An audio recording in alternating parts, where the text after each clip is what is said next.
Do you know what this is, little boy? This is tradition. 2 years ago, Sergio got in contact with me and said, we're getting some funding for Klaus, and I had seen the trailer. Charlie, by the way, I discovered his work while I was working at Disney, and we would get to see all the work done by everybody, and I kept seeing these shots on Mulan. Those are awesome. Who did those, right? I said, there's this guy, Charlie Bonifacio, he lives up in Canada. Loved the whole thought of working on another 2D movie. It had been probably 12 years since I'd worked on a hand-drawn movie. Having this guy who I admired for so long work with us, amazing. And he had the thankless job of handling so many characters at once.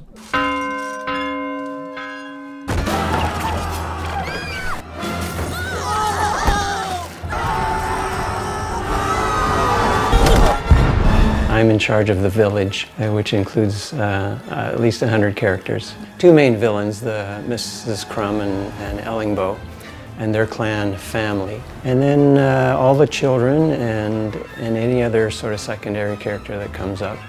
They have two amazingly large children, Olaf and Pumpkin. I'm in charge of basically keeping those characters consistent. We've only just started to work on the clan leaders, who are the most, I think, broad and cartoony characters. Why is everybody just standing around? Well, look who's finally throwing in the towel. Throwing in the us! Ha! That's rich!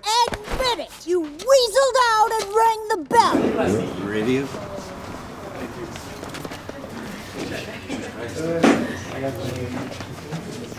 I guess the most important part of workflow is showing your work to Sergio, and of course getting it trashed, because your first take is usually somewhat close but not kind of right on. And he'll pitch it and then he'll refine it. Then we actually really understand that it's not just moving the characters around. There's a deep subtext. Like, she doesn't have to start from, like, she wasn't crying the whole time. Yeah. The point of this, everybody's frozen in anticipation. The amazing thing about Sergio is that he knows this movie inside out.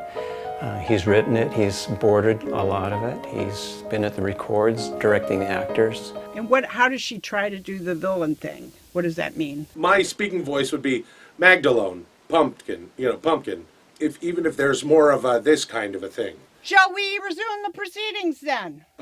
Proceedings, right? Yes, of course. Let me rephrase this so that you can understand. Like, clearly an idiot who's got a little bit of a, he sounds officious, but he's dumb. Or is that too character-y?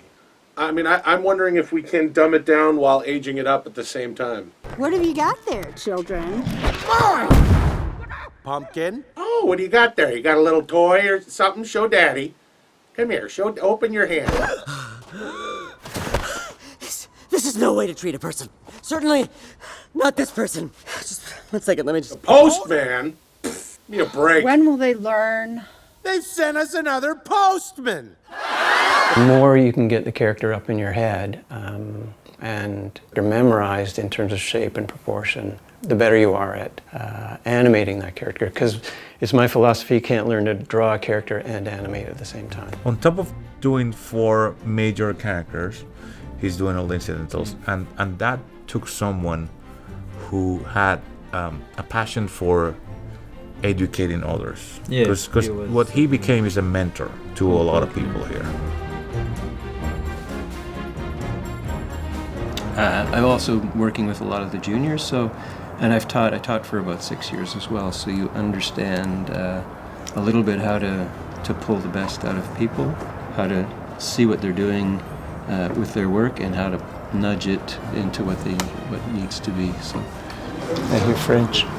Oh, sorry. That's what I was checking. People used to tell me that I was calm, and then I realized I probably wasn't as calm when I had kids. As a supervisor, I guess my experiences have given me that edge, and probably personality-wise, I don't get upset all that often.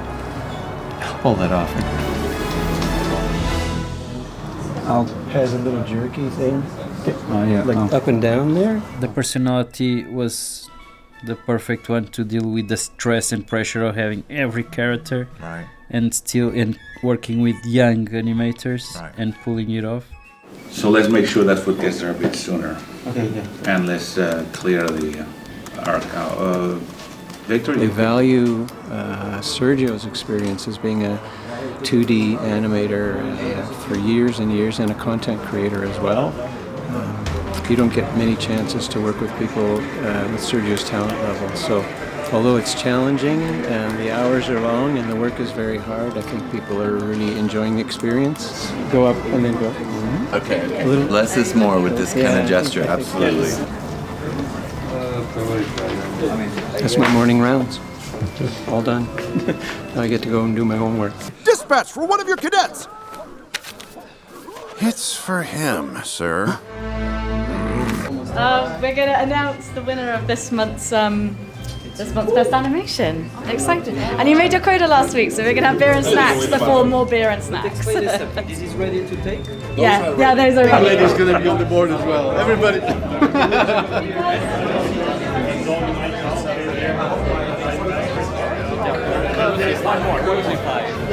Second installment of the Shot of the Month, Giovanni.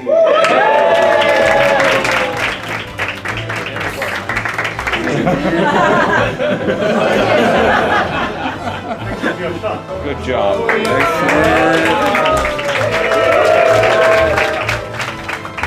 There's always something from somebody that you go, oh, that's a really nice shot. I better do better on the next shot that I do myself. So if there's something we know, Going back as far as we can remember, it's that a crumb despises an Ellingbo. and an Ellingbo can't stand a crumb.